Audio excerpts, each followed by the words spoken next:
Hi, I am Dr. Ram Sushruth, MD dermatologist from Hyderabad, and I welcome you to my YouTube channel Residerma. This video is regarding pathogenesis of psoriasis. Psoriasis is a disease which doesn't need much introduction for a dermatologist, but pathogenesis during residency is a nightmare. Is understanding psoriasis pathogenesis a rocket science? Absolutely not. Well, after watching this video, I believe many of you will change the opinion towards the pathogenesis of psoriasis. Please subscribe to my channel if you haven't subscribed till now. And I thank Dr. Hina Firdos and few of my juniors who asked me for making this video on pathogenesis of psoriasis. I promise you, Dr. Hina, I'll make rest of the videos which you have asked for as soon as possible, and I would try my level best to make them as easy as possible. So guys, if you also want any topics, please do comment in the comment section below. This video contains an imaginary action story which I have created to remember the pathogenesis of psoriasis. I sincerely hope this video changes your opinion regarding the pathogenesis of psoriasis. Before starting the video, I would like to show you my references. Please have a look. So guys, even it's an old article. Whenever you have time, please go through this JAD article by Kruger. It is very informative and I love it a lot. These are few other articles which I have referred. Guys, if you find my videos interesting, please like them. Please share my videos with dermatology colleagues.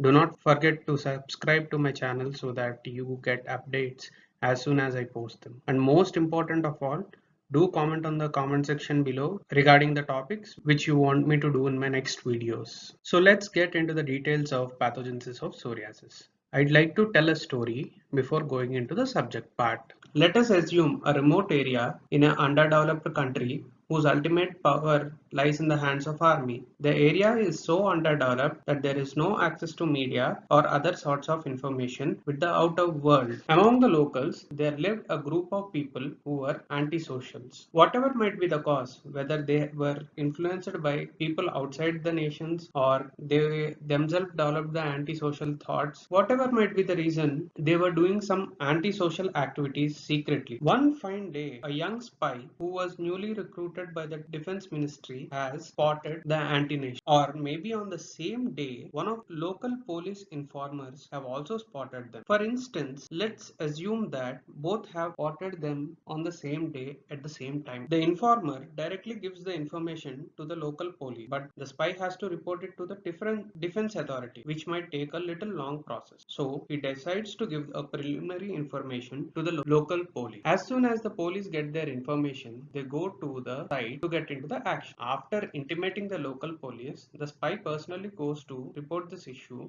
to the defense authorities. As I said you, this spy is newly recruited and he doesn't know where to go directly. So he goes through multiple departments which are not concerned with this type of action, like BSF, Canine Force, Information and Communication, whatever it might. So this poor fellow passes through all these departments but gets kicked out. But after traveling through many officers, he finally meets an officer which is concerned with ground force. The officer asks the spy what was the reason for him to come here. This young spy briefs the sighting of an anti-national group in a community. Now the officer understands that it is his duty and the officer offers a seat to the spy. After taking the seat offered by the officer, spy tells the city and location where he spotted. With all the existing intelligence reports that were available, the officer confirms to get into action. Even spy feels he got into the right person after a long time and he finally feels happy and satisfied. Now, as he is satisfied and convinced, he submits the top secret file to the officer. The army officer reads the file completely and calls his battalion for an emergency meeting. Both of them prepare their speech which helps the soldiers.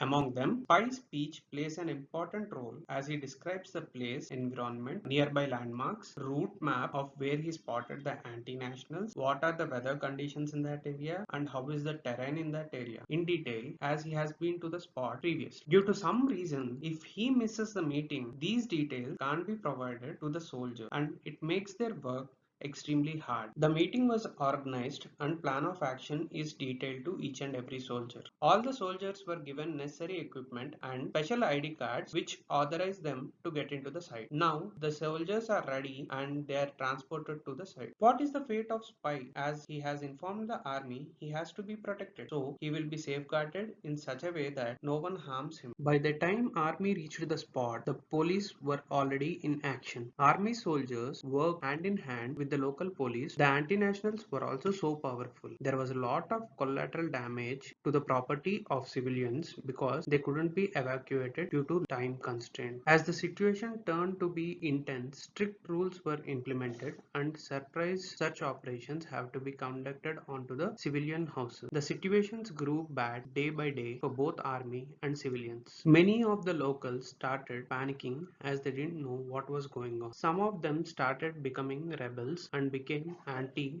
to the government without understanding the complexity of the situation. Day after day, these rebels' thoughts became stronger and even the normal people started supporting anti-nationals. They also helped anti-nationals for calling for more help. Even they took few weapons and started becoming like anti-nationals, which in turn activated more army and police to come into the site. There were no leaders or politicians in the society who would have bought peace by educating the public and decrease and pacifying the strict rules which were implemented and the chain. So that's it. Here ends our story and let's get back to the subject. There are many implicated factors that are postulated that might trigger an immune response which would initiate psoriasis. They can broadly be classified as external factors, host factors, autoimmune factors. Autoimmune factors play an important role in chronicity of the disease. LL37 is a antimicrobial peptide and ADAM-TSL is a melanocytic antigen. It is said that a cell injury which causes death of a cell might lead to the expression of antimicrobial peptide LL37, which is also called as cathelicidin. From the next slide onward, I will compare our story with each and every crucial step in the pathogenesis of psoriasis. Pathogenesis of psoriasis can be broadly divided into 5 steps. The first one is antigen capture and antigen presentation. The second one is molecular interaction among the Langerhans cells and lymphocytes. Third one is activation of T lymphocytes. Fourth one is migration of T cells into the skin. Fifth one is cytokine effect on the skin which were released by the lymphocytes. The initial step in the pathogenesis of psoriasis is antigen driven activation of epidermal Langerhans cells. Langerhans cells are in immature state. They may not trigger an immediate T cell mediated immune response but can act as antigen presenting cells. After activation, they start maturing. They might activate the dermal dendritic cells and they move to the lymph node. Now let's compare this to our story. There is a spy which is called as a Langerhans cell who is newly recruited. That means he is immature. He is acting as an antigen presenting cell. He might trigger activation of dermal dendritic cell which is a policeman. I will discuss about our informer, that is plasmacytic dendritic cell, and their role in pathogenesis later. So the dermal dendritic cells are also activated. They also get into the action. The mature Langerhans cell goes through a number of lymphocytes that are designed to trigger the immune response, just as our spy travels through many unnecessary departments. After reaching the right cell, the process of sampling is initiated. In this event, T cell receptor present on the Langerhans cell gives a briefing to the major histocompatibility complex, that is MHC, on the naive T cell. Lymphocyte function associated antigen, that is LFA, on Langerhans cell and intracellular adhesion molecule, that is ICAM, maintains the adhesion between both the cells when the sampling process is going on. Further antigen process takes place and confirmatory signals start to occur within both the cells. Now let's compare this our story. The briefing is compared with the sampling process which is going on. The seat which is offered by the officer to the spy is compared with the adhesion which is taking place. There is more processing of antigen by giving little more in-depth information, and there is confirmation which is taking place. During presentation of endogenous antigens, additional processing for CD4 type of immune response is also initiated, which might add to long-lived immune response. Guys, this is a busy and a complex slide, so please take little time to understand it clearly. And also note that there is a shift in the places of Langerhans cell and T cell in the right side image. Once the confirmation occurs, there is triggering of mRNA transcription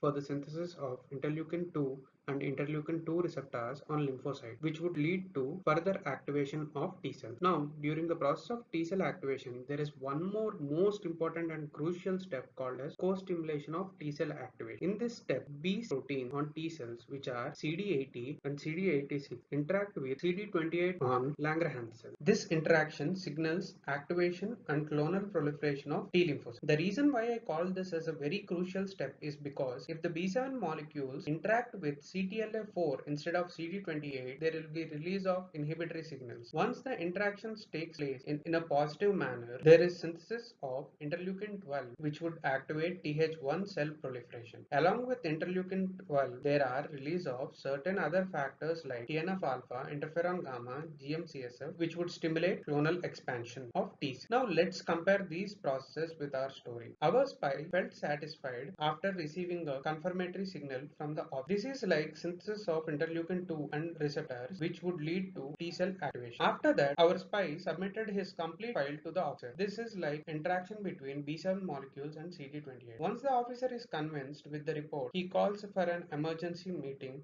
with his battalion of soldiers, which is like release of interleukin 12, which activates the T cell. The release of other stimulatory cytokines was related to speech of spike because it has been shown that in the absence of CD28 mediated co-stimulation, there is decreased T cell responsiveness. Finally, there is T cell activation and oligoclonal proliferation of Th1 cells. The Th1 cells that are produced have CLA on their membranes because without that T cells cannot enter the skin. The activated T cells are migrated into the skin. Guys, T cell migration into the skin is a very well studied topic and needs a separate video. So if you want me to explain that, please mention in the comment section below. Survival and activity of Langerhans cell is increased by production of trans receptors on its membrane and synthesis of trans factors from the T cells. So let's relate it to our story. First step is related to T cell activation. Second step is related to CLA positiveness, which is unique ID card that is needed by the soldiers to come into the site of action. The third step is trafficking of activated T cells into the skin. Protection of the spike by the army is related to T cell producing trans to increase the survival and activity of Langerhans cell. By the time T cells get activated and migrate into the tissue, the dermal dendritic cells would have initiated a immune response. The dermal dendritic cells upon activation produce TNF alpha, interleukin 23 and interleukin 12. Interleukin 12 further activates Th1 type of lymphocytes, which lead to production of interferon gamma and TNF alpha. Interleukin 23 converts immature Th17 cells to mature 17 cells. There is production of interleukin 17 and interleukin 22. Th1 cells which migrate would further stimulate same pathways of inflammation. Th1 lymphocytes which migrate would further stimulate the same pathways. There is inflammatory cytokine caused chaos that causes changes in the epidermal structures and dermal vasculature. There is also cytokine mediated chemokine synthesis. Now let's relate it to our story. Police, which were dermal dendritic cells, already started their fire. Army also acted hand in hand with police and started their fire. There were many harsh rules and many search operations which damaged the peace and property of civilians. As this is the last slide related to the story, I will mix it up with the pathogenesis and explain. The epidermal and vascular changes which were caused by the cytokines have stressed the epidermal and inflammatory cells. This was linked to rebels among the panicked civilians. Chemokines produced by keratinocytes further caused influx of inflammatory cells in the similar manner how rebels help antisocials to contact their groups for help. The inflammatory cytokines might trigger variations in the keratins, which also acted as triggers, just in the similar way how normal civilians have also acted as rebels in the ending of the story. There were no leaders to control the situation by making civilians understand the situation and by pacifying the rules of the army. This is linked to the decreased T regulatory cells in psoriasis patients. All these factors contribute to uncontained chronic inflammatory response. Now, let's summarize everything what we have learned. So this is the flowchart which I have made during my post-graduation. Everything starts at this point. Infectious or environmental factors damage the keratinocyte. There is production of autoimmune antimicrobial peptides like cathelicidin, that is LL37. These were our terrorists in the story. Now immature Langerhans antigen cell, which was our spy, recognizes the autoantigens or normal antigens. After antigen recognition, it might trigger activation of myeloid dendritic cells, which were our police. Now immature Langerhans cell starts maturing and reaches the lymph node, which was our military base. After coming to the lymph node, they trigger activation of naive T cells. When naive T cells get activated, there is production of interleukin 12. Along with interleukin 12, other factors like TNF alpha, interferon gamma, GM-CSF cause clonal proliferation of Th1 type of cells. These activated T lymphocytes possess an antigen called as CLA, which acts as ID card and permits the entry through dermal endothelium by interactions with ICAMs and VCAMs. And finally, activated T cells reach into the dermis. Now come to this point. The myeloid dendritic cell after activation produces TNF alpha and heterodimer interleukins 12 and 23. Interleukin 23 activates immature Th17 cells to mature Th17 cells. Interleukin 17 further activates its type of T cells, which are Th17 T cells. Th17 T cells produce interleukin 17, interleukin 22, interleukin 26-29 and TNF alpha. Interleukin 12 causes activation chemotaxis of Th1 cells. These activated Th1 cells further produce interferon gamma TNF alpha. The interferon gamma and TNF alpha further activate Th1 type of immune cells. The lymphocytes which entered into the skin also trigger interleukin 17 and interleukin 22 production. All these interleukins which have released cause epidermal changes and dermal changes. Please go through this table, and this has to be by hearted. There is vascular proliferation, epidermal proliferation, and synthesis of chemokines. These chemokines further attract the lymphocytes into the skin, and peculiarly interleukin 8 causes attraction of neutrophils into the lesions. All these chemokines further cause triggering and activation of myeloid dendritic. So what happened to our informer, which is plasmacytoid dendritic cell? Plasmacytoid dendritic cell usually produces a robust response. Substances like imiquimod are applied onto the skin. These usually get triggered first, and they produce interferon alpha and beta, which further activate myeloid dendritic cell, and same process continues. The only autoimmune antigen which can trigger activation of plasmacytoid dendritic cell is cathelicidin or LL37. T regulatory cells are low in skin and blood of psoriasis patients. Hence, there is ongoing unregulated inflammatory response. This is a beautiful slide which shows where all the uh, biologicals act in the inflammatory cascade. Thank you for watching this video. The reason why I have made the story is because during the exam time there is a lot of things which we have to remember, and if we remember it as a story, we remember a lot of many steps. And if please like and share my video, and please subscribe to my channel.